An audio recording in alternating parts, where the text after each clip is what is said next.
How connections keep us alive. Hi everyone, Mazen here. Welcome to the Maximum Life. How often do you make social plans?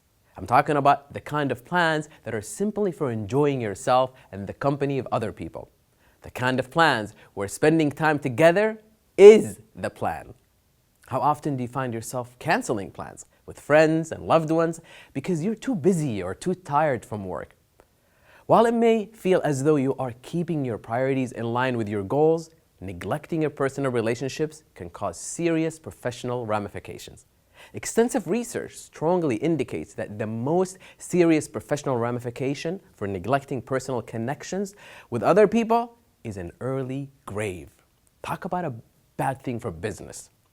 Social isolation and lack of authentic human connectedness have been well established as a risk factor for early mortality, especially for people under the age of 65. A recent study of the relationships between isolation and heart disease found poor social relationships were associated with 29% increase in the risk of cardiovascular disease and a 32% increase in the risk of stroke. In today's pervading culture, we are being led to believe that we are more connected than ever. And yet, 35% of all US adults are reported as being lonely. Technological advances, which are designed specifically to connect people, are leaving us more isolated and lonely than ever before. Statistics show that social media merely provides the illusion of being connected to more people. But these types of relationships are deceptively superficial and leave us feeling increasingly separated. When we are participating in our relationships predominantly online, we are often not connecting, but comparing.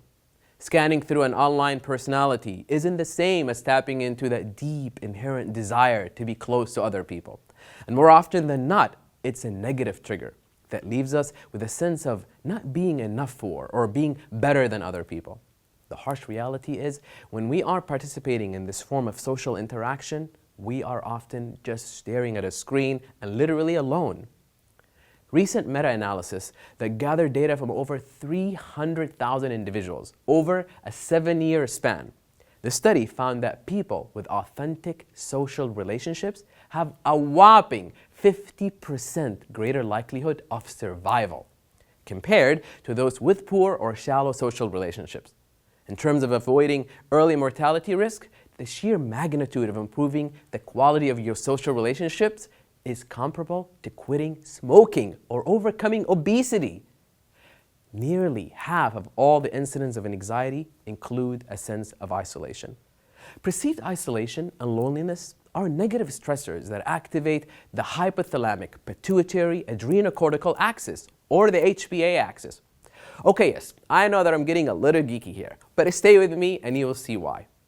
The HPA axis is in reference to your adrenal glands and the way they harmonize together to regulate your internal wellness. And anxiety and isolation will activate your HPA axis unnecessarily and flood your system with hormones and deregulate your metabolic, cardiovascular, and reproductive health. Long-term HPA activation used to be called adrenal fatigue, and as well as documented for being the root cause of both chronic cardiovascular and psychological health challenges. It is interesting to note that the diminishing health as a result of isolation does not necessarily require being alone. It is very possible to be surrounded by people and still feel separate and disconnected.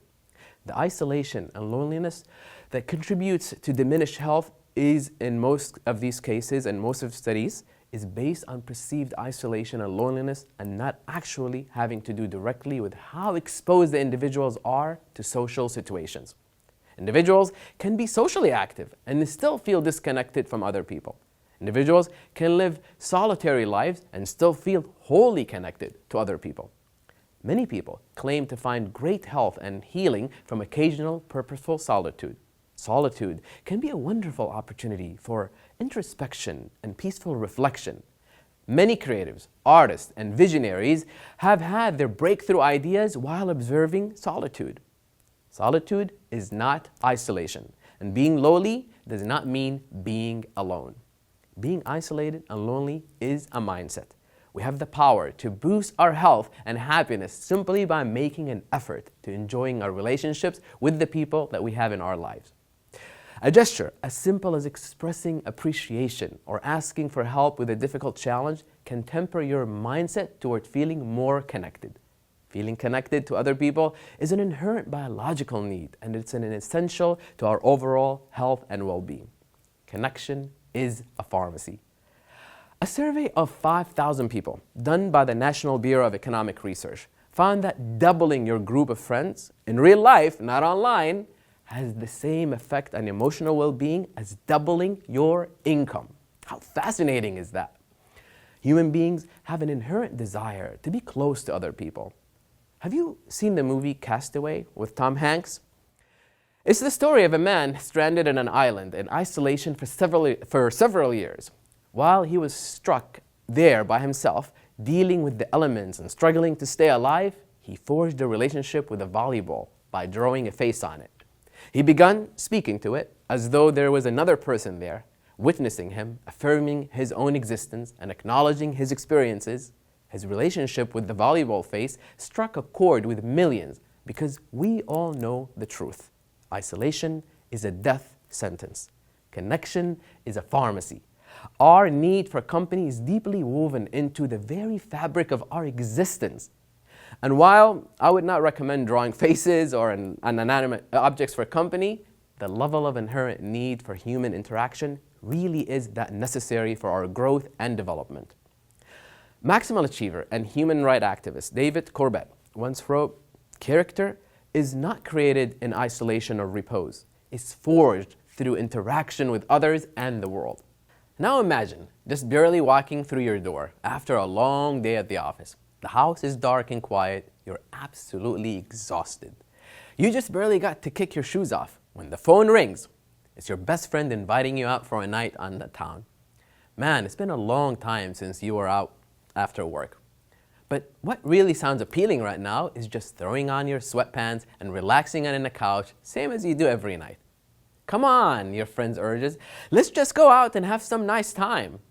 Despite being tired, you say yes and agree to meet him at a nearby restaurant. You arrive to find that there are a few other friends who have decided to come out as well. You are met warmly with welcoming smiles and nice handshakes. "Hey, so good to see you. How you been?" The evening is full of laughter and stimulating conversations. You learn that one of your friends is planning a trip to somewhere that you've been to before. He wants to know about your favorite restaurants and ask you for all the travel tips. You have a great time reminiscing about your vacation while your buddy jots down the names of your favorite hotspots. You also learn that someone at the same table just bought a car that you had been considering purchasing yourself. He enthusiastically enjoys answering all your questions and gives you the rundown on the pros and the cons for that car. Even though you were exhausted when you got home that night, by the end of the evening, you feel more energized than when you left. Not only that, but you woke up the next morning in a great mood. It may seem contradictory to get an energy boost from such an outing, but connection is a pharmacy, and energy is the antidote. The more effort you put into cultivating meaningful connections with other people, the more deposit of positive energy you will have to withdraw. When you open your thoughts, feelings, and experiences to the people around you and invite them to the same, you create an exchange of positive energy currency. Such exchanges demonstrate the meaning of life and fulfill an inherent biological need to connect. Sharing joy is a pleasurable experience, and sharing sorrow can be comforting during difficult times. I'm reminded of an old proverb: shared joy is double joy. Shared sorrow is half a sorrow. Friends are great for sharing experiences, but a stable and fulfilling romantic relationships also have a profound impact on our happiness and longevity. While researching human well-being, Professor David Myers found that a deep, caring, and intimate relationship is one of the best predictors of happiness. Sharing intimately with a spouse or a partner is next level in terms of valuable connection. A healthy relationship that allows you to really be yourself in all of your human glory will bolster your confidence and allow you to express more complex emotions than you would normally share with friends and colleagues. We can learn a lot about ourselves by being close to another person. Knowing oneself is a powerful tool for long-term success. The more effort you put into cultivating meaningful relationships in your life, the happier and the more successful you'll become. We can even increase the success of our businesses and our income by cultivating more meaningful relationships in our team members. International CEO and award-winning author Margaret Heffernan recently gave an excellent TED Talk where she stated that investing in the connections among team members both increase productivity and reduces risk. Paul J. Myers, maximal achiever and founder of the Success Motivation Institute, also says, communication, the human connection, is the key to personal and professional success. A powerful way to connect to your team members in a meaningful way is through appreciation. It has been my personal experience as the CEO or the founder of several successful companies that a team member who feels appreciated will always do more than expected. Another way that I connect at work is by asking for help. Running 9 companies presents a great deal of challenges, and I can only be in so many places at once. I need my team's support, and I let them know that. By turning into my trusted colleagues for creative solutions, I bring them on board in ways that give them a sense of ownership and value and purpose. When we overcome difficulties in business together, we become fortified as a unit, all striving together toward one common goal. I take the position of a leader very seriously, and I believe it is my responsibility not to create followers, but other leaders.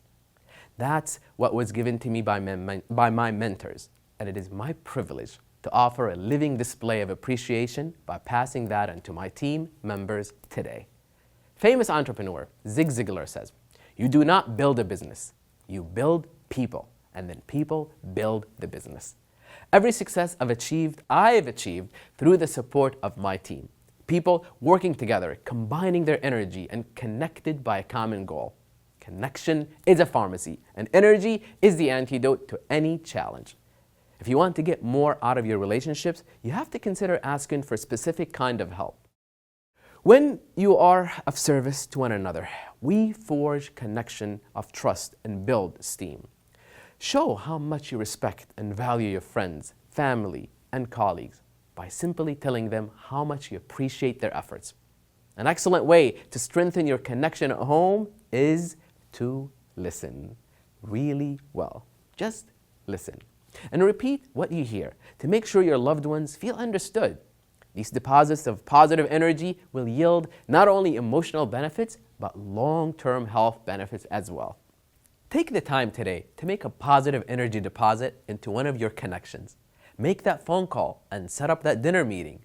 Share a personal joy or sorrow with someone who can relate and let them offer you support. Give that caring hug or loving kiss.